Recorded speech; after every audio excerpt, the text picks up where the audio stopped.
നിങ്ങൾ സ്വന്തമായിട്ടൊരു ഡിസൈൻ ചെയ്യുകയാണെങ്കിൽ അതിൻ്റെ ഏറ്റവും ആദ്യത്തെ പ്രോസസ്സ് എന്ന് പറയുന്നത് ആ ഒരു ഡിസൈനിനെ കുറിച്ച് നിങ്ങൾ ചിന്തിക്കുക എന്നുള്ളതാണ്. ഇവിടെ നിങ്ങൾ സാധാരണ ചിന്തിക്കുന്ന പോലെയല്ല, വ്യൂവേഴ്സിൻ്റെ ആംഗിളിൽ നിന്നാണ് ആ ഒരു ഡിസൈനിനെ കുറിച്ച് നിങ്ങൾ ചിന്തിക്കേണ്ടത്.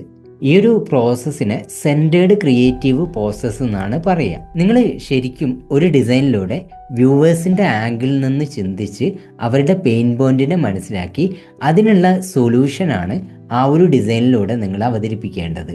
വ്യൂവേഴ്സിൻ്റെ ഡിമാൻഡിനെ മനസ്സിലാക്കിയിട്ടുള്ള നിങ്ങളുടെ ഡിസൈൻ ഫ്ലോ ഉണ്ടല്ലോ, ആ ഒരു ഡിസൈൻ ഫ്ലോ ഏറ്റവും എഫക്റ്റീവും അതുപോലെ തന്നെ നിങ്ങൾക്ക് ബെറ്റർ റിസൾട്ട് നൽകുന്നതാണ്. അത് മാത്രമല്ല കേട്ടോ, ആ ഒരു ഡിസൈനിൽ ഏറ്റവും പെർഫെക്റ്റ് ആയിട്ടുള്ള ടാഗ് ലൈന് നിങ്ങൾക്ക് കണ്ടെത്താനും പിന്നെ അനുയോജ്യമായിട്ടുള്ള ഫോട്ടോ സെലക്ട് ചെയ്യാനും ഈ ഒരു സെൻറ്റേർഡ് ക്രിയേറ്റീവ് പ്രോസസ്സ് നിങ്ങളെ സഹായിക്കും.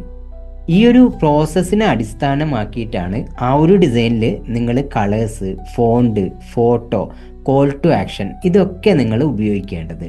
ഒരു ഡിസൈനിൽ നിങ്ങളുടെ ക്രിയേറ്റിവിറ്റി മാത്രം പോരാ, ആ ഒരു ഡിസൈനിൽ ഒരു ഡിസൈനറുടെ മുഴുവൻ ഇഷ്ടങ്ങളെയും മാറ്റിവെച്ച് വ്യൂവേഴ്സിൻ്റെ ആവശ്യങ്ങൾക്കനുസരിച്ചുള്ള ഡിസൈനാണ് നിങ്ങൾ ക്രിയേറ്റ് ചെയ്യേണ്ടത്.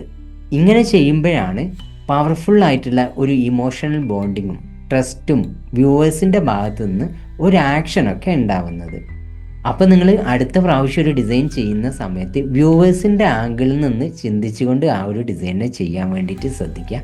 പിന്നെ ഈ ഒരു വീഡിയോ ഇഷ്ടപ്പെട്ടിട്ടുണ്ട് എന്നാണെങ്കിൽ ലൈക്ക് ചെയ്യുക, ഷെയർ ചെയ്യുക, ഫോളോ ചെയ്ത് സപ്പോർട്ട് ചെയ്യുക.